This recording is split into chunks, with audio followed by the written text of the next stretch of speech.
Puji Tuhan, selamat pagi Bapak Ibu Saudara yang diberkati Tuhan. Selamat pagi semuanya, puji Tuhan. Oke, kita bersyukur di hari ini untuk kita datang berkumpul bersama-sama untuk beribadah, saudara ya. Kita bersyukur buat anugerah Tuhan sepanjang hari, sepanjang minggu kita boleh jalani dalam kasih dan karunia Tuhan. Berapa banyak kita yang mensyukuri kasih karunia Tuhan? Puji Tuhan ya saudara ya. Nah mari saya akan ajak saudara untuk melihat bagian firman Tuhan.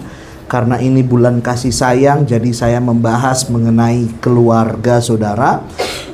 Di minggu yang kemarin kita membahas mengenai keluarga-keluarga, mulai dari keluarga Adam dan Hawa. Kemudian kita membahas keluarga Nuh. Kemudian hari ini kita akan melihat mengenai keluarga Abraham, saudara ya. Kita akan melihat dari keluarga Abraham. Nanti saudara bisa akses di website saya seperti biasa, saudara ya. Nah, mari kita akan membaca bagian firman Tuhan ini. Kita akan melihat dari kitab Kejadian pasal 16. Mari saya ajak saudara untuk melihat bagian ini. Kitab Kejadian pasal 16. Mulai ayat 1 sampai ayat yang ke-6. Oke, kalau saudara matanya udah kalah mungkin bisa lihat di layar, tapi kalau saudara membuka Alkitab jauh lebih baik ya. Kejadian pasal 16 ayat 1 sampai 6. Kita akan bergantian, saya duluan kemudian saudara. Saya mulai ayat 1, nanti kita berakhir di ayat yang ke-6. Saudara siap? Siap. Oke, puji Tuhan ya. Nah, Hagar dan Ismail. Adapun Sarai, istri Abram itu tidak beranak. Ia mempunyai seorang hamba perempuan orang Mesir, Hagar namanya. Silakan. Berkatalah Sarai kepada Abram, "Engkau tahu Tuhan tidak memberi aku melahirkan anak. Karena itu baiklah hampiri hambaku itu. Mungkin oleh dialah aku dapat memperoleh seorang anak." Dan Abram mendengarkan perkataan Sarai. Jadi Sarai istri Abram itu mengambil Hagar hambanya orang Mesir itu, yakni ketika Abram telah 10 tahun tinggal di tanah Kanaan, lalu memberikannya kepada Abram suaminya untuk menjadi istrinya. Silakan. Abram mengambil Hagar lalu mengandunglah perempuan itu. Ketika Hagar tahu bahwa ia mengandung, maka ia memandang rendah apa adanya. Lalu berkatalah Sarai kepada Abram, "Penghinaan yang kuderita ini adalah tanggung jawabmu. Akulah yang memberikan hambaku ke pangkuanmu, tetapi baru saja ia tahu bahwa ia mengandung, ia memandang rendah akan aku. Tuhan kiranya yang menjadi hakim antara aku dan engkau." Abram kepada Sarai, "Hambamu itu di bawah kekuasaanmu. Perbuatlah kepadanya apa yang kau pandang baik." Lalu Sarai menindas Hagar sehingga ia lari meninggalkannya. Oke, saudara, kita melihat dari ayat yang kita baca, kalau kita hubungkan dengan topik keluarga, maka ini adalah salah satu konflik, ini adalah salah satu dinamika kehidupan yang terjadi di dalam keluarga Abraham dan Sarah, saudara ya. Abram atau Sarai seperti itu saudara ya. Nah, kita melihat ada pelajaran-pelajaran yang indah mengenai konflik di tengah-tengah keluarga yang dialami oleh Abram dan Sarai dalam kisah ini. Yang saya yakini ini sangat penting. Setiap bagian firman Tuhan itu sangat penting, bahkan titik, koma sekalipun dalam firman Tuhan mempunyai arti, mempunyai makna yang indah untuk kita pelajari saudara ya. Jadi kita melihat pada bagian ini tentang keluarga. Saya langsung dengan poin yang pertama. Saudara lihat yang pertama, saya renungkan bahwa ternyata ada bahaya dan ada juga fungsi terbaik dari pasangan kita atau anggota keluarga kita. Saya luaskan konteksnya, bukan cuma suami istri, tetapi melainkan juga ada orang tua dan anak, saudara ya. Kenapa saya bilang seperti ini? Coba kita baca dulu ayatnya, kita melihat lagi, dikatakan Kejadian 16 ayat 1 dikatakan, "Adapun Sarai istri siapa saudara? Abram itu tidak beranak dan sebagainya." Saudara, kenapa Alkitab menegaskan hal ini? Bukankah di Kejadian 12, Kejadian 13 kita udah ngerti gitu ya saudara ya? Apakah penulis Alkitab ini nggak berpikir bahwa kalau udah ditulis ini Abraham suaminya, Sarai adalah istrinya gitu saudara ya, otomatis sudah ngerti. Tetapi ketika sebelum terjadinya konflik drama rumah tangga di tengah keluarga Abraham dan Sarai, Alkitab memberikan kita atau menegaskan kita kembali mengenai siapa Sarai, saudara ya. Nah, dikatakan adapun Sarai itu adalah istri daripada Abraham, saudara ya. Nah, kita bisa melihat di sini Alkitab sudah menegaskan kepada kita bahwa pasangan-pasangan, keluarga-keluarga, anggota keluarga di dalam keluarga kita memiliki bahaya, bahkan memiliki fungsi terbaiknya. Wah Pak, kok memiliki bahaya? Berarti istriku ada bahayanya gitu saudara ya. Nanti kita akan lihat di sana. Oh berarti suamiku ada bahayanya gitu. Aku kan nikah sama dia, atau papa mamaku kan punya kelebihannya ini dan itu dan lain sebagainya saudara ya. Nah mari kita melihat dalam bagian ini saudara ya. Nah kita lihat di sini. Ternyata godaan untuk menghampiri Hagar dimulai dari ide Sarai sendiri, saudara ya. Nah, sini kita lihat di sini karena dalam tujuan dia pengen memiliki keturunan katanya ya, karena usianya sudah lanjut pada waktu itu dan pengen memperoleh keturunan. Si Sarai tidak sabar menantikan keturunan yang Tuhan janjikan. Lah Tuhan ngomong sama aku, Tuhan kasih mujizat, tapi kok sekarang enggak? Jangan-jangan mungkin bukan dari rahimku, benihnya dari Abraham, tapi kemudian nanti benih perempuannya nanti dari Sarai, dari Hagar, yang adalah hambanya Sarai, saudara. Nah, di sini saudara kita bisa melihat ada peran yang sangat penting, peran yang sangat vital dari pasangan kita dalam segala hal, bahkan anggota-anggota keluarga kita, saudara ya. Nah, pasangan kita memiliki bahaya, keluarga kita memiliki bahaya kalau nggak hidup dalam kehendak Tuhan. Tapi fungsi terbaiknya akan keluar kalau hidup dalam kehendak Tuhan. Kalau nggak hidup dalam kehendak Tuhan, pasti akan selalu timbulkan masalah. Tapi kalau hidup dalam kehendak Tuhan, semua fungsi terbaiknya.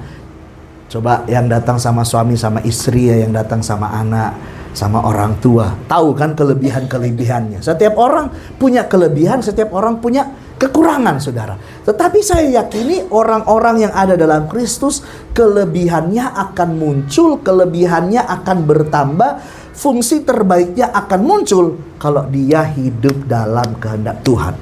Tetapi sebaliknya, orang mempunyai kelebihan apapun, tapi kalau nggak hidup dalam kehendak Tuhan, kekurangan-kekurangannya akan menghancurkan seseorang, saudara ya.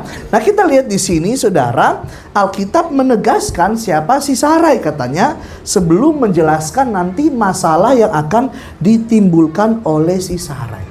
Kalau kita melihat ini, ide itu datang dari Sarai, godaan itu datang dari Sarai. Bukankah polanya sama dalam Kejadian 3, saudara? Ingat, siapa yang duluan digoda sama iblis? Hawa. Yang bawa godaan itu kepada si suami, siapa saudara? Hawa. Saya nggak lagi bilang semua Hawa itu membawa godaan, tetapi saya mengeneralkan bahwa apa saudara? Masing-masing pasangan kita kalau tidak hidup dalam kehendak Tuhan, kekurangannya dapat menjatuhkan seisi keluarga. Tetapi sebaliknya, kalau kelebihannya itu ada di dalam Tuhan, hidup dalam Kristus sungguh-sungguh, maka kelebihannya ini Tuhan pakai untuk memberkati seisi keluarga, saudara ya. Nah, saudara perhatikan dalam bagian ini, kita dapat merenungkan dua sisi dari pasangan kita, dua sisi dari orang tua kita, ya, yang datang, orang-orang muda yang datang pada pagi hari ini. Masing-masing keluarga kita punya kurang, punya kelebihan. Masing-masing orang tua atau masing-masing pasangan punya kelemahan, punya kekurangan, saudara. Kelemahan atau kekurangan seseorang dapat menjadi sisi yang membahayakan.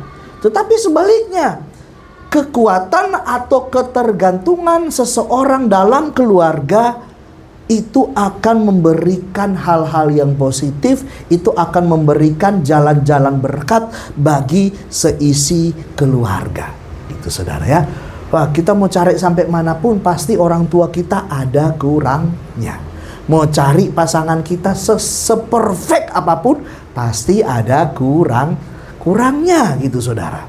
Tetapi saudara, kita lihat di sini bahwa terhadap kedua sisi ini Tuhan rindu kita nggak hanya terima orang tua kita, pasangan kita dengan segala kelebihannya, tapi kita juga harus menerima orang tua kita, pasangan kita dengan segala kekurangannya, saudara.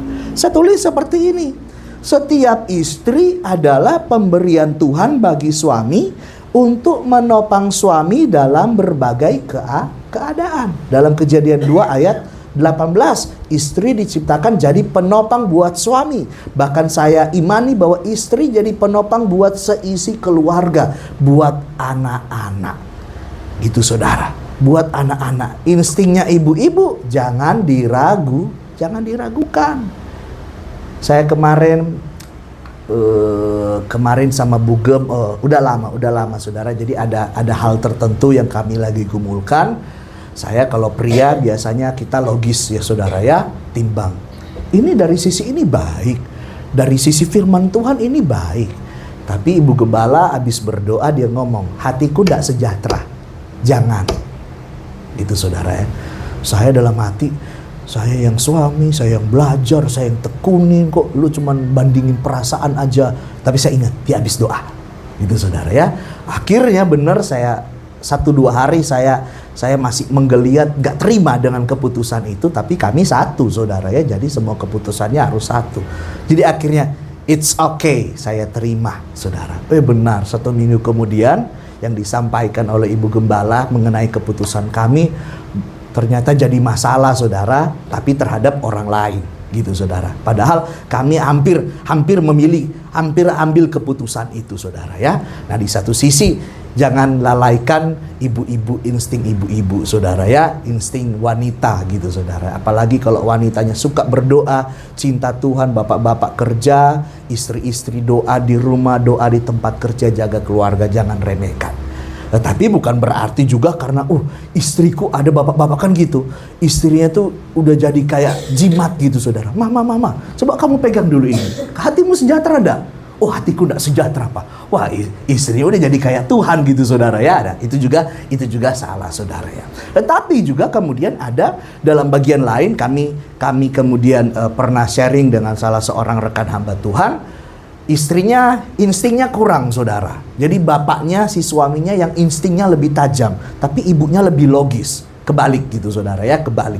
Seperti itu. Nah, dalam banyak kesempatan si suami pun yang Tuhan pakai untuk memutuskan hal-hal, si istri yang Tuhan pakai untuk memutuskan hal-hal yang penting dalam keluarga. Tetapi saudara, saya pengen untuk kita melihat kekurangan-kekurangan ataupun kelebihan-kelebihan masing-masing anggota dalam keluarga gak boleh kita sepelekan gitu saudara. Kalau suami punya kurangnya, istri tutup kekurangannya. Anak-anak lihat kekurangan orang tua, belajar dari kekurangan orang tua saudara. Saya rasa kalau orang tuanya rendah hati, orang tuanya akan ngomong dengan bijak, nak, papa mama pernah salah hal-hal ini.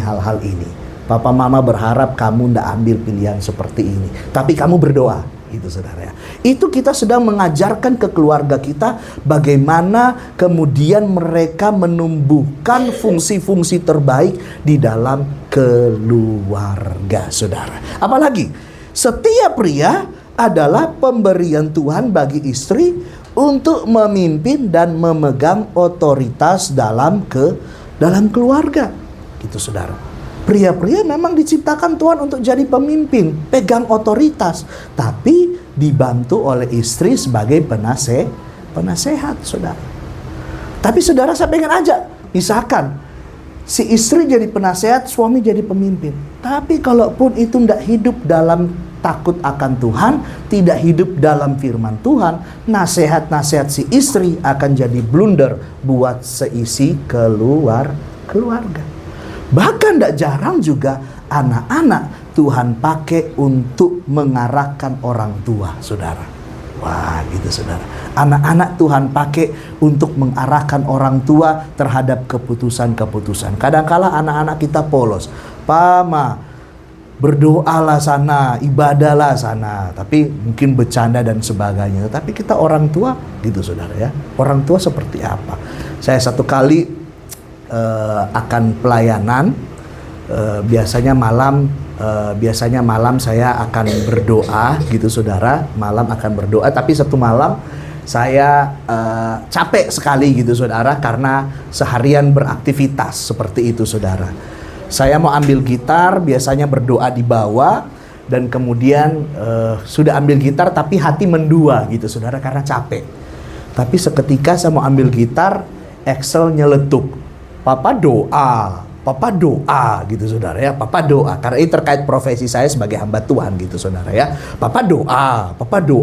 Padahal saya tadinya hatinya agak mendua, karena apa? Capek, habis kegiatan sepanjang hari dan sebagainya gitu saudara. Tapi saya yakini bahwa nyeletupnya si Excel, karena biasa lihat saya duduk dan kemudian beberapa hari tidak duduk di tempat yang sama dia lihat setiap malam, Tuhan pakai mulut anak saya untuk mengarahkan keputusan saya saudara.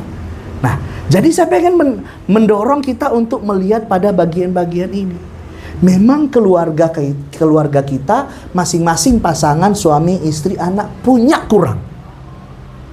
Harus di-upgrade bareng-bareng. Tapi bukan berarti juga kelebihan dari suami, istri, anak-anak kemudian kita dewa-dewakan melebihi Tuhan. Jadi hari ini kalau kita lihat kekurangan terhadap anak kita, kekurangan terhadap orang tua kita, kekurangan terhadap pasangan kita, kita yang punya kelebihan terhadap kekurangannya, kita harus saling menutupi. Karena satu keluarga adalah satu tim, saudara. Amin, saudara. Keluarga adalah satu tim. Saya nggak tahu kemarin, nggak tahu kok saudara dengar ya, di klaster belakang ada yang bundir gitu saudara ya. Ada yang bundir, saya nggak tahu di klasternya kayaknya di depannya Espana gitu saudara ya. Ada yang bundir. Katanya kerjaannya baik, tapi nggak tahu lah. Saya tanya orang sekitar, mereka nggak mau ngomong penyebabnya apa gitu saudara ya.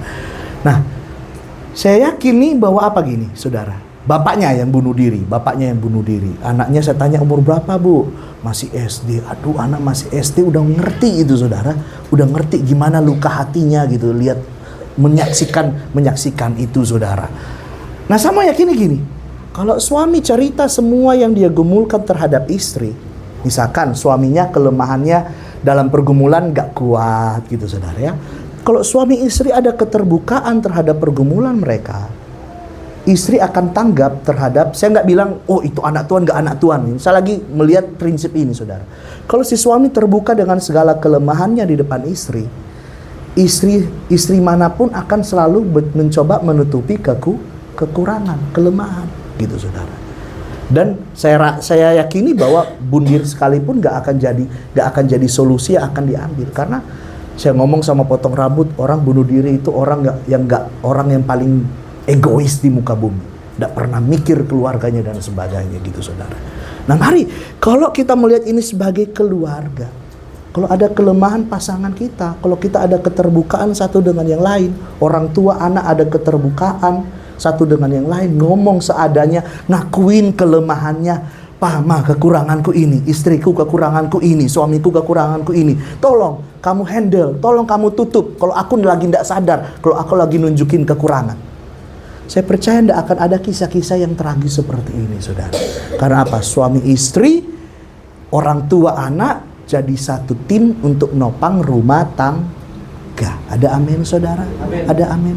Dan itu gak hanya berlaku orang dalam Tuhan, orang luar Tuhan. Orang dalam Tuhan sekalipun kalau tidak hidup dalam firman, akan terlarut, akan terseret di dalam hal-hal yang seperti ini saudara, yang seperti ini. Tapi mari hari ini saya pengen lihat, saya pengen mendorong kita.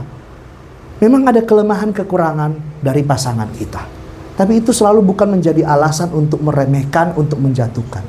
Kita yang tahu kekurangan, kita yang saling nutupi saudara. Amin. Pria-pria jangan malu mengakui kelemahan kita terhadap istri. Istri-istri jangan malu atau jangan sensi kalau diingatin kelemahannya oleh para suami. Anak-anak, jangan kemudian saudara merasa lebih hebat, lebih pintar karena mungkin saudara juara dan sebagainya, dan nggak mau dengar lagi apa perkataan orang tua. Orang tua sama. Kalau ada perkataan-perkataan nyeletuk anak yang sepertinya menampar ego saudara, mari kita saling merendahkan hati. Ada amin, saudara? Amen. Karena satu keluarga, satu jatuh, semua jatuh, saudara. Tapi kalau satu kuat, maka saling akan menguatkan satu dengan yang lain. Bukti keberadaan keluarga saudara hari ini pun itu semua karena apa? Ada pribadi-pribadi dalam keluarga yang saling menguatkan satu dengan yang lain. Mungkin saudara nggak sadar aja kan? Nggak sadar aja. Kalau ketika ada hal-hal tertentu, istri arahkan, orang tua arahkan hari ini. Yuk mari Bapak Ibu Saudara sebagai satu tim, satu keluarga. Ada kekurangan, ada kelemahan, ada kelebihan. Yuk mari kita saling mengisi satu dengan yang lain. Kekurangan selalu tidak bisa menjadikan alasan untuk berpisah satu dengan yang lain, saudara ya. Nah, kita lihat beberapa contoh mengenai ini.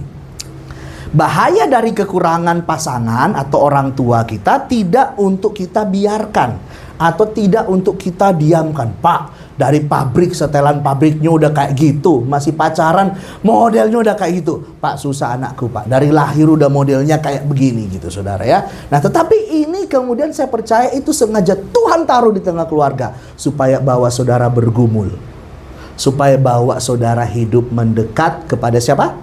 Tuhan. Coba saudara lihat contoh dari istri Ayub. Nggak usah kita buka kisahnya. Saudara lihat, saudara pasti udah hafal ini ya. Saudara lihat ketika Ayub jatuh begitu rupa saudara, bukan jatuh dalam dosa seperti itu. Ketika Ayub mengalami rentetan badai keluarga, sifat asli dari istrinya Ayub baru keluar. Saya bilang dulu, mungkin dulu kalau saya modernkan istri Ayub waktu Ayub masih jaya, uang bulanannya sekian, skincare-nya sekian gitu saudara ya, kuotanya sekian, HP-nya terbaru dan sebagainya. Wow, semua difasilitasi. Hari-hari hidup istri Ayub nggak ngurus anak, bolak-balik keluar salon saudara gitu, shopping, belanja macam-macam gitu. Tapi pas istri Ayub keadaan ekonominya jatuh begitu rupa, keluarlah sifat asli dari istri Ayub. Dia bilang apa? Kutukilah Tuhanmu dan matilah, gitu saudara. Kira-kira jadi Ayub shock nggak saudara? Wah, saya jadi Ayub shock gitu saudara ya. Bukan main, kamu baru keluar sekarang ya, ketika nggak ada duit, keluar aslimu gitu saudara ya. Nah saudara, tapi saudara lihat, ketika Ayub dipulihkan, saudara, tidak dicatat dalam Alkitab istrinya ganti. Betul saudara? Saudara lihat Ayub 42 Ayub 42 ayat 2 sampai 17, nanti saudara lihat di rumah. Dan dicatat istrinya ganti, saudara. Tapi saya yakini istri Ayub dipulihkan. Itu sebabnya Ayub punya anak-anak yang ganteng, anak-anak yang cantik yang Tuhan ganti. Setelah anak-anak yang kemarin, yang beberapa waktu kemarin itu kemudian mereka meninggal semua. Saya percaya kalau keluarga tidak dipulihkan, tidak mungkin ada berkat mengalir dalam keluarga, saudara. Hari ini ada memang kekurangan-kekurangan pasangan kita. Tapi saudara lihat kekurangan istri Ayub tidak membuat Tuhan ataupun Ayub membuang istri Ayub. Kalau hari ini kan gitu ya saudara, di infotainment di mana aja, kurangnya si ini, kurangnya begini, kurangnya ini, jadi alasan aku tinggalin dia kayak gini. Kecuali kalau udah main tangan dan lain sebagainya, itu beda perkara lagi saudara. Itu kan orang sekarang kan memudahkan perceraian. Karena udah begini, aku nggak suka lagi, aku nggak begini lagi gitu saudara. Hati-hati saudara. Kalau keluarga nggak bersatu, keluarga nggak saling menutupi kekurangan, itu akan kemudian menghancurkan seisi keluarga. Tapi kalau mau lihat keluargamu diberkati dalam segala hal, bukan cuma perkara-perkara jasmani, tapi perkara-perkara rohani. Anakmu cinta Tuhan, anakmu rindu beribadah, anakmu manis-manis semua. Kalaupun ada nakal-nakalnya cepat balik lagi. Itu pun adalah apa? Berkat siapa? Berkat Tuhan buat masing-masing keluarga. Dan berkat ini dapat terjadi kalau apa? Kekurangan dan kelebihan anggota keluarga saling menutupi saudara ya. Nah saudara, lihat kemudian ada fungsi terbaik dari anggota keluarga saudara. Fungsi terbaik dari anggota keluarga. Saudara lihat ini contoh lagi dari si Ayub. Kalau tadi istri Ayub, sekarang si Ayub. Kalau saudara baca dalam kitab Ayub 1, Ayub pasal 1 ayat 4-6, saudara akan temukan bahwa Ayub itu adalah seorang pemimpin keluarga yang sangat mengayomi keluarga untuk bawa keluarga di hadapan siapa? Di hadapan Tuhan. Jadi keluarganya itu anak-anaknya punya kebiasaan untuk kumpul, katanya di dalam Alkitab, untuk kumpul di rumah si A, si B, si C dan sebagainya, saudara. Ayub takut di dalam perkumpulan itu mungkin ada hal-hal yang anak-anaknya lakukan yang menyakiti hati Tuhan. Setiap kali selesai perkumpulan itu, Ayub akan bawa anak-anaknya menghadap Tuhan, mempersembahkan korban di hadapan Tuhan, gitu saudara ya. Dan itu berlangsung sekian lama. Nah, kita bisa lihat ini salah satu fungsi terbaik dari pasangan. Fungsi terbaik dari suami, saudara. Bahwa apa? Suami sebagai pemimpin bawa sekeluarga di hadapan Tuhan, saudara. Mungkin kita nggak jago ngomong ya, karena saudara bukan pendeta. Saudara nggak bisa ngomong yang kalimatnya indah untuk nyadarkan anak, nyadarkan istrinya, nyadarkan keluarga. Tapi teladan hidup saudara yang cinta Tuhan itu adalah teladan yang mahal yang nggak bisa anak-anak kita lupakan. Ini adalah fungsi terbaik yang seorang suami-suami, seorang istri-istri dapat kita tunjukkan, dapat kita tinggalkan bagi keluarga kita. Ada amin, saudara? Kalau kita tinggalin duit, sekian waktu dipakai, habis. Kita tinggalin properti, sekian waktu, kalau anak kita nggak bijak ngurusin, juga digadaikan, habis dan sebagainya. Tapi kalau saudara tinggalkan warisan iman, teladan iman, itu akan bertahan sepanjang atau lintas generasi. Ada amin, saudara? Ada amin. Mungkin kita udah usahain seumur hidup kita, cuman ini nak yang papa mama bisa tinggalkan buat kamu, gitu saudara. Tetapi saudara bisa tinggalkan yang lebih berharga, yang lebih mulia, yang lebih kekal. Itu adalah teladan iman, saudara. Ada amin. Itu akan disuarakan dari mulut ke mulut, dari generasi ke generasi. Anak-anak akan ingat ketika keluarga dalam ekonomi yang jatuh begitu rupa, tapi anak-anak akan kerekam di otak mereka. Papa mamaku duduk berlutut berdoa. Papa mamaku tidak pernah lalaikan ibadah dan sebagainya. Papa mamaku hidup dalam takut akan Tuhan. Memori-memori itu akan Tuhan taruh di tengah-tengah anak-anak kita, saudara. Apabila masing-masing keluarga tunjukkan fungsi yang terbaik, saudara. Ada amin, saudara ya. Nah, itu yang pertama. Yang kedua, pelajaran dari kisah ini, saudara, fakta keadaan keluarga tidak boleh melonggarkan ketaatan kita kepada kehendak Tuhan. Saudara lihat Kejadian 16 ayat 1. Adapun Sarai, istri Abram itu apa katanya? Tidak beranak. Bukankah ini udah kita ngerti dari sebelumnya? Tapi kenapa sih Alkitab jelasin lagi, saudara?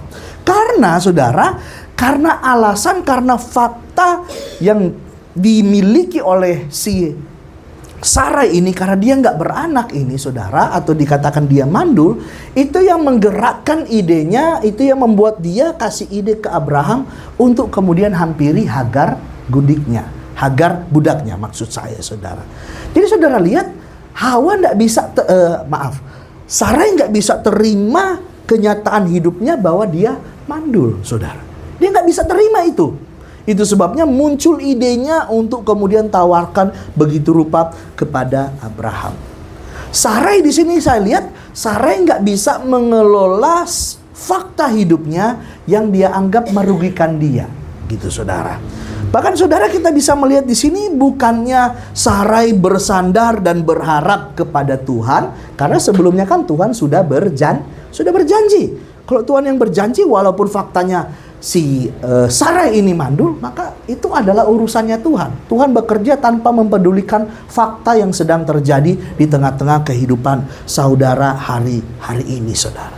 Nah, apa yang dapat kita lihat dalam bagian ini, saudara? Fakta hidup bukanlah hal yang dapat memang kita terima dengan mudah di dalam kehidupan kita.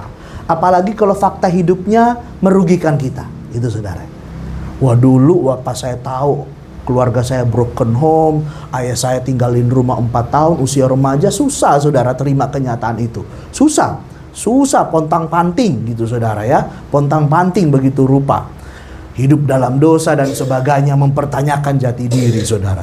Tapi saya ngomong, lah kalau saya hidup berdasarkan fakta ini, terus saya mau jadi orang yang hancur seperti itu. Wah, saya nggak mau jadi orang yang hancur, susah, repot, gitu, malu dan sebagainya. Tapi kemudian Tuhan arahkan saya begitu rupa. Nah, rupanya Sarai, dia nggak bisa terima fakta hidup ini, saudara. Itu sebabnya muncul idenya, dan idenya ini ternyata dia nggak sadar. Idenya ini adalah ide yang melanggar ketaatan kepada firman Tuhan. Apa yang mau saya sampaikan di sini, saudara? Memang ada banyak fakta hidup kita yang pahit. Ada banyak fakta hidup yang tidak menguntungkan sisi kemanusiaan kita. Tapi saudara, mari kita belajar dari pelajaran keluarga Abram dan Sarai. Jangan sampai fakta-fakta hidup yang sedang terjadi dalam kehidupan kita membuat kita lalai untuk kemudian mentaati firman Allah, saudara. Ada amin, saudara? Amin. Saya nggak tahu ada fakta hidup seperti apa hari-hari ini yang saudara alami, saudara. Ada banyak hal, ada banyak fakta, ada banyak kenyataan yang berat di tengah keluarga. Itu memberatkan, bahkan itu mungkin mempermalukan kita. Itu memilukan hati kita begitu rupa, saudara. Tapi saudara, yakinilah fakta hidup tidak pernah Tuhan izinkan terjadi tanpa suatu maksud, saudara. Selalu ada tujuan, saudara. Saya dari dulu tidak ngerti, kenapa kok aku jadi anak broken home. Susah loh tumbuh tanpa ayah loh. Susah loh, anak yang tumbuh lengkap suami istri, ada orang tua lengkap bapak ibu aja susah tumbuhnya. Masih banyak nakalnya lah, apalagi yang tumbuhnya tidak lengkap, saudara. Saya berpikir seperti itu, saudara. Wah udah, kalau udah hancur sekalian gitu, saudara. Tapi Tuhan tangkap. Memang ada masanya kita nggak bisa terima fakta hidup, saudara, dan kenyataan-kenyataan yang berat. Tetapi jangan sampai melonggarkan ketaatan kita, melonggarkan cinta kita kepada Tuhan kita. Ada amin, saudara? Amin.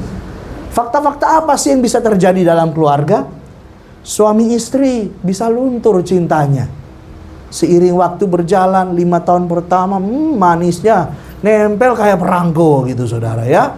Pas udah tahu kurangnya, keluar aslinya, cintanya mulai berkurang dan lain sebagainya. Itu fakta. Lah, Ma, kamu dulu kok enggak kayak gini. Ya ada kayak gini tapi enggak separah ini loh. Gitu ya, saudara ya. Jadi cintanya mulai berkurang. Ma, Pa, dulu orang tuamu enggak kayak gini kok. Gini-gini sekali sama aku sekarang ya, gitu saudara ya. Fakta yang terjadi. Apalagi sikap suami, sikap istri, sikap keluarga bisa berubah, saudara. Keadaan ekonomi dulu kita mungkin semuanya serba cukup. Sekarang serba menghemat seperti Pak Prabowo gitu, saudara ya. Serba berhemat semuanya. Apalagi saudara terima fakta, kesehatannya memburuk, semakin hari semakin turun dan sebagainya. Apalagi Pak berdoa tapi masalahnya tambah berat, masalahnya kian keruh. Apalagi masalah atau fakta dalam keluarga, ada aib, ada hal-hal yang memalukan. Saya mau katakan itu fakta, betul, saudara. Tetapi tidak berarti itu menjadi alasan buat saudara kemudian untuk melalaikan firman Tuhan, untuk melonggarkan ketaatan saudara kepada siapa? Kepada Tuhan. Kalau ada fakta hidup yang pahit, kalau ada fakta hidup yang berat, tandanya saudara sedang ditampar mukanya untuk pandang kepada Kristus, saudara. Kalau ada hal-hal masalah terjadi dalam hidup saudara, itu bukan salah suami, itu bukan salah istri, walaupun mungkin benar. Tapi itu adalah cara Tuhan untuk memalingkan saudara kepada Kristus, saudara. Ada amin. Mari hari ini, saya nggak ngerti secara spesifik pergumulan saudara masing-masing, hal-hal apa yang sedang saudara kemudian gumulkan hari-hari ini. Tapi kalau saudara temuin masalah, temuin fakta-fakta yang seakan-akan menyakiti hati saudara, tandanya saudara sedang dibawa kembali pandang kepada Kristus. Ada amin, saudara. Nah, saudara lihat beberapa ayat mengenai ini, saudara. fakta tentang keluarga harus kita pahami bahwa di balik itu semua ada tujuan-tujuan ilahi yang Tuhan mau kerjakan buat saya dan saudara. Ada amin? Di balik hal-hal berat dalam hidup ada kebaikan-kebaikan yang lebih besar yang Tuhan mau kerjakan dalam hidup saudara. Roma 8 ayat 28, Tuhan bekerja dalam segala sesuatu untuk mendatangkan kebaikan. Tidak dibilang Tuhan hanya bekerja untuk hal-hal yang baik. Enggak. Tuhan bilang Tuhan bekerja dalam segala sesuatu. Hal baik, hal buruk, yang bahkan hal yang karena kesalahan kita. Tuhan dapat bekerja di dalamnya. Kalau saudara mau berikan hati bagi Tuhan, Tuhan akan ubah itu menjadi kebaikan. Ada amin saudara ya? Coba kita lihat beberapa ayat. Saudara lihat Filipi 1 ayat 12-13. Saudara ingat kisah ini? Paulus curhat, katanya dia sedang ada di dalam penjara karena pemberitaan Injil. Tapi saudara, yang Paulus syukuri faktanya memang di penjara. Tapi yang dia syukuri adalah hal yang terjadi setelahnya. Akhirnya orang-orang tambah berani beritakan firman Tuhan.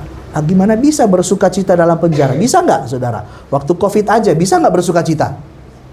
Di rumah biasa kesana kemari atau gitu saudara ya. Mana bisa? Kita cuma di rumah. Paulus dalam penjara karena lakukan hal yang baik. Tapi Paulus bilang, Paulus syukuri. Faktanya di penjara berat, tidak enak, tidak nyaman.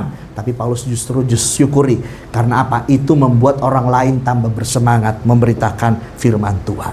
Kemudian lanjut, Kejadian 50 ayat 20. Ini kisah tentang si Yusuf dan saudara-saudaranya. Saudara-saudara Yusuf takut karena bapak mereka Yakub udah mati. Mereka pikir Yusuf, waduh habis ini kita digoreng Yusuf ini. Dulu kita apa-apain Yusuf. Tapi Yusuf bilang apa? Memang kamu mereka-rekakannya untuk keburukan. Tetapi Allah mereka-rekakannya untuk kebaikan. Wah, kalau Yusuf dia dulu kemudian dia cuman stuck dengan fakta hidupnya. Aku dibuang oleh kakak-kakakku, aku jadi budak, hidupku seperti ini kok nyungsep banget ya, difitnah dan sebagainya, dilupain teman. Kalau dia cuman terpaku dengan fakta hidup dan gak lihat, gak pandang Allah, gak akan pernah ada Kejadian 50 ayat 20. Kalaupun ada, bukan si Yusuf yang dicatat, pasti orang lain, saudara. Hari ini fakta hidup itu berat, tapi jangan sampai menghentikan langkah. Hidup harus terus maju. Ada amin, saudara. Hidup harus terus maju dan saudara akan lihat ada berkat-berkat dalam hidupmu kalau saudara maju bersama dengan Tuhan, saudara ya. Nah, satu lagi, 1 Samuel 1 ayat 9 sampai 11. Ini bicara soal mamanya Samuel, namanya Ibu Hana, saudara. Ibu Hana. Apa fakta hidupnya? Sama kayak Sarai. Dia mandul. Dan kemudian suaminya itu punya madu, saudara. Madunya ini punya anak, jadi selalu si Hana ini selalu disindir, selalu pokoknya diperlakukan gak enak. Si Hana nangis untuk sekian waktu. Tapi kemudian dia tidak terpaku dengan fakta hidup itu. Fakta hidup itu justru mengarahkan dia untuk doa sama Tuhan. Tuhan, kasih aku anak. Maka kemudian dia berjanji anaknya kalau lahir akan diberikan kepada rumah Tuhan, akan diberikan bagi Tuhan. Dan Tuhan jawab begitu rupa, saudara. Jadi kalau ada fakta hidup yang berat, gak enak, gak nyaman, sakit, pilu, saudara, bikin malu saudara dan sekeluarga, itu tandanya Tuhan sedang membawa percepatan buat saudara untuk datang kepada Kristus. Kalau semuanya aman-aman, kira-kira bisa nggak? Nggak bisa. Kenyataannya Tuhan bawa masalah satu persatu di tengah-tengah keluarga kita untuk mengarahkan kita kepada Kristus, saudara ya. Nah, selanjutnya yang ketiga, saudara. Apa yang kita dapat pelajari mengenai kisah keluarga Abraham ini? Yang saya temukan begini, yang ketiga, tak sedikit masalah keluarga datang atas undangan kita sendiri. Wah, kenapa saya bilang begini? Saudara lihat Kejadian 16 ayat 2. Berkatalah Sarai kepada Abram, engkau tahu Tuhan tidak memberi aku melahirkan anak. Karena itu, baiklah hampiri hambaku itu. Kalau saudara baca nanti ayat 6, ayat 7, ayat 8, hasilnya apa katanya? Wah, pasti Hagar tahu hamil. Hagar udah pandang remeh, udah pandang enteng sama si Sarai. Timbulkan keluarga, ujung-ujungnya si bapak Abram yang sakit kepala, gitu ya. Lucu ya saudara, nanti kalau saudara baca, idenya dari Sarai, Abram iya aja, pas jadi masalah Abraham yang kena gitu saudara ya. Jadi memang kenyataan gitu saudara ya. Siapapun yang salah, suami harus minta maaf saudara ya. Bapak-bapak harus minta maaf, merendahkan diri ya. Itu intermezzo aja saudara ya. Kalau anak-anak Tuhan, keluarga-keluarga saling memaafkan gitu saudara ya. Oke, nanti saya kirim di grup, ada Instagram, postingnya lucu saudara, tapi itu menampar. Nanti saya kirim saudara ya, supaya nggak makan waktu. Oke saudara, jadi saudara lihat, tak sedikit masalah keluarga datang atas undangan kita sendiri. Idenya dari Sarai, Abraham pelaksana. Kalau saya mau ngomong pelaksana yang bodoh saudara, pas jadi masalah Abraham pun yang disalahkan sama si Sarai. Konflik lah mereka. Sama kan ya saudara ya, kayak kitab Kejadian pasal 3 yang bicara cakap sama si ular si Hawa yang bawa buahnya gitu saudara. Terus habis itu jatuh dalam dosa, akhirnya saling menyalahkan. Abraham dan Sarai juga sama, ketika jadi masalah saling menyalahkan satu dengan yang lain. Nah saudara, dari pola ini kita melihat tak jarang ada masalah-masalah dalam keluarga yang memang ada masalah datang karena tanpa sebab. Misteri saudara ya, misteri, nggak tahu kenapa ya, semuanya baik tapi kok datang masalah. Tapi ada juga masalah yang datang karena kelalaian kita, karena hal-hal yang kita tidak jaga saudara. Kita bisa lihat di sini mengenai terjadinya masalah di dalam keluarga Abram dan Sarah. Ini menggambarkan kepada kita tak jarang masalah pergumulan dalam keluarga muncul, datang, terjadi oleh kesalahan kita sendiri. Banyak hal yang dapat menyebabkan itu semua saudara. Tetapi saudara, ini dimulai ketika apa? Kerinduan Sarai untuk memperoleh anak, tetapi dia nggak hidup di dalam kehendak Tuhan saudara. Itu semula ketika ada ketidaksabaran, ada ketidakmengertian terhadap janji Tuhan, terhadap firman Tuhan, itu akan membawa masalah sendiri di tengah-tengah keluarga saudara. Oh Pak, berarti kalau gitu nggak usahlah ada rencana, planning, kerinduan dan sebagainya. Loh, jangan. Dalam keluarga, saudara harus punya rencana, harus punya planning, harus punya harapan, harus punya kerinduan. Tetapi saudara harus lakukan itu semua dengan rasa takut akan Tuhan. Saudara serahkan semua rencana saudara kepada Tuhan, dan biarlah Tuhan yang berkehendak menjalankan itu semua saudara. Jangan sampai ada kerinduan kita untuk keluarga dan membuat kita nggak sabar, dan akhirnya membuat apa? Masalah datang sendiri saudara. Hari ini saudara, mari keluarga-keluarga bersatu. Barangkali ada target-target dalam keluarga saudara, anak-anak bertambah besar dan sebagainya, ada pergumulan-pergumulan. Mari libatkan Tuhan di sana saudara, supaya justru saudara nggak muncul masalah baru saudara. Diam aja datang masalah, apalagi kalau kita salah dalam memulai, wah masalahnya tambah banyak. Ada amin saudara ya. Nah, Yeremia 17 ayat 5 sampai 6 dikatakan seperti ini. Yeremia 17 ayat 5 sampai 6 dikatakan, beginilah firman Tuhan, terkutuklah orang yang mengandalkan manusia, yaitu yang mengandalkan kekuatannya sendiri, dan yang hatinya menjauh daripada Tuhan. Bayangin, kalau kita andalin kekuatan kita putuskan suatu sikap, wah masalahnya tambah besar yang datang saudara. Tapi kalau saudara andalkan Tuhan, ambil keputusan di dalamnya, biarkan Tuhan yang pimpin saudara, maka saya percaya itu merupakan jalan berkat buat masing-masing saudara. Ada amin saudara ya.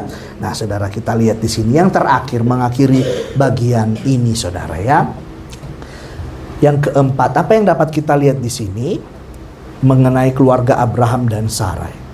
Nah saudara lihat yang keempat, ketergantungan keluarga kepada Allah itu adalah kunci kemenangan dalam tiap pergumulan saudara. Ya, Saudara lihat Kejadian 16 ayat 2. Berkatalah Sarai kepada Abram, engkau tahu Tuhan tidak memberi aku melahirkan anak, karena itu baiklah hampiri hambaku. Saudara lihat, mungkin oleh dialah, katanya, aku memperoleh seorang anak. Saudara lihat kalimat ini, mungkin oleh dialah. Yang saya temukan, saya renungkan, Sarai menggantungkan harapannya untuk memperoleh anak kepada siapa? Hagar. Hagar siapa? Manusia. Kalau saudara gantungkan harapan saudara, menumpukan semua hal dalam hidup saudara kepada manusia, datangnya pasti bukan berkat, datangnya pasti masalah, saudara. Saudara lihat, ketergantungan Abraham dan Sarai terhadap Hagar membuat memang mereka memperoleh keturunan, tapi dengan jalan pintas, saudara. Tetapi itu akhirnya membawa pergumulan, membawa masalah yang baru. Kebergantungan kepada manusia itu akan membuat saya dan saudara tidak akan melihat jalan kemuliaan atau jalan kemenangan di dalam kehidupan masing-masing kita, saudara. Memang setiap kita punya pergumulan, tapi dalam menyelesaikannya, kalau saudara bergantung sama manusia, semua nggak akan dapat terlaksana, saudara. Manusia siapa? Termasuk suami, termasuk istri. Jangan gantungkan semua hal terhadap suamimu. Suamimu juga manusia biasa. Suami-suami jangan gantungkan semuanya kepada istrimu. Istrimu adalah manusia biasa. Orang tua jangan gantungkan semuanya kepada anak-anak. Anak-anak jangan bergantung semuanya kepada orang tua. Karena semua kita adalah manusia, saudara. Apa fakta tentang manusia? Ayub 25 ayat 6, saudara. Ayat 25 ayat 6 dikatakan, lebih-lebih lagi manusia yang adalah berengah, anak manusia yang adalah ulat. Wah, kita ini disamakan kayak ulat, saudara. Ulat sekali diinjak, udah mati, koit, selesai. 1 Korintus 15 ayat 47 dibilang gini, manusia pertama berasal dari debu tanah. Apa yang mau kita andalkan dari manusia? Manusia, kita semua adalah debu tanah, saudara. Bahkan dikatakan dalam Ayub 15 ayat 14 dikatakan, masakan manusia bersih, masakan benar yang lahir dari perempuan. Ini menunjukkan ada kelemahan-kelemahan ketika kita bergantung kepada manusia. Bergantung kepada manusia akan membuat saudara kecewa. Tapi kalau bergantung kepada Tuhan senantiasa, memang tidak mudah. Tapi saudara akan lihat perjalanan hidup keluarga saudara selalu akan manis, selalu akan indah, karena Tuhan yang jadi pimpinan. Kepada Dia saudara bergantung. Jangan pula kita bergantung kepada pencapaian, kepada hal apapun yang dapat kita lihat dengan mata. Semua itu akan binasa. Tapi kalau saudara bergantung kepada Tuhan, rencana saudara, rencana Tuhan dalam hidup saudara tidak akan gagal. Ada amin, saudara? Mari hari ini pengen lihat mujizat Tuhan, pengen lihat jalan keluar, pengen lihat hal-hal yang baik di tengah-tengah keluarga. Mari setiap keluarga andalkan Tuhan, saudara, andalkan Tuhan. Kalau suami istri andalkan Tuhan, wah, saya nggak bisa kebayang hal-hal indah seperti apa yang Tuhan kemudian kerjakan dalam keluarga saudara. Mungkin saudara bertanya, Pak, dalam keluarga cuman aku yang mengandalkan Tuhan. Tidak apa-apa, Tuhan pasti topang saudara. Ada amin? Saudara harus berdoa lebih banyak lagi, bersabar lebih banyak lagi, saudara berjuang lebih banyak lagi. Percaya doa-doamu untuk suami, untuk istri, untuk anak-anak, Tuhan bawa dalam hal-hal yang indah. Ada amin? Ada amin, puji Tuhan. Mari kita datang kepada Tuhan.